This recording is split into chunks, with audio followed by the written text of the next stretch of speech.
I'm Beth Herrington, Chairman of the City of Tahlequah's Historic Preservation Board.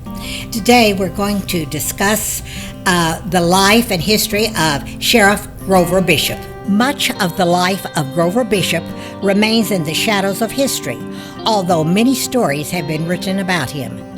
He was born in the mid-1890s.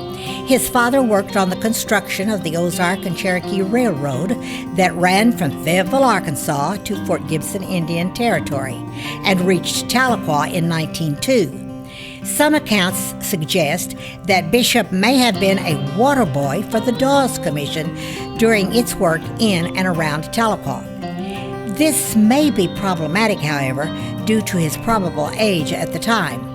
The census of 1910 lists the family living in Adair County in the Wahilla community, and his age was recorded as 15. Bishop registered for the draft of World War I in 1917, with his residence being in the Barber community. His occupation was farmer.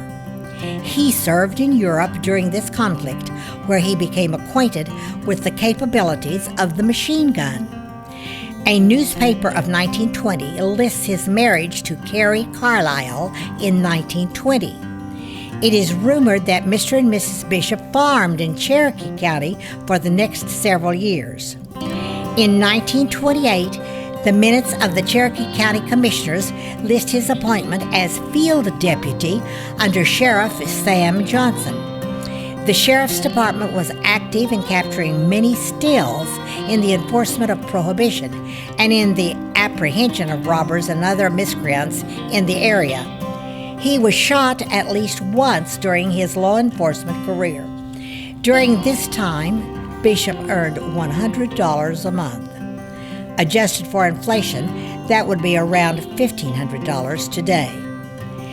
Bishop served as sheriff of Cherokee County during the 1930s. He is reported to have used a Thompson submachine gun, commonly known as a Tommy gun, and a .410 shotgun in his battles with the lawless of the area. The Tommy gun became infamous during the Prohibition era, used both by criminal syndicates and lawmen for its high volume of automatic fire. The Tommy gun was also a trademark of many early gangster movies and is still featured in modern organized crime dramas set in the 20s and 30s. His best-known outlaw capture is that of the Kai Carlisle gang on the Rice Carter farm in 1932. Kai Carlisle and his gang holed up in a thicket on the farm after escaping several roadblocks and sweeps through the hills in the county.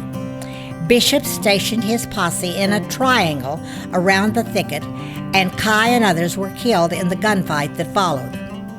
At the conclusion of the gunfight, Mr. Bishop dumped the bodies of Kai and at least one other in the open trunk of his car, where their legs dangled out during the ride into Tahlequah. He dumped the bodies on the lawn in front of the local funeral home, and, to quote Bishop, that was the end of that. In his last years, Grover Bishop and his wife lived in Tahlequah, where each year they raised a huge vegetable garden. Many Tahlequah citizens enjoyed visiting with the couple when they went to buy vegetables. Grover Bishop had a colorful career in law enforcement and received many commendations for his work. It was typical of the times and the place. He may be labeled saint or sinner, but his life is emblematic of the early history of law enforcement in Cherokee County. Grover Bishop is buried in Sellers Mission Cemetery in Qualls, Oklahoma.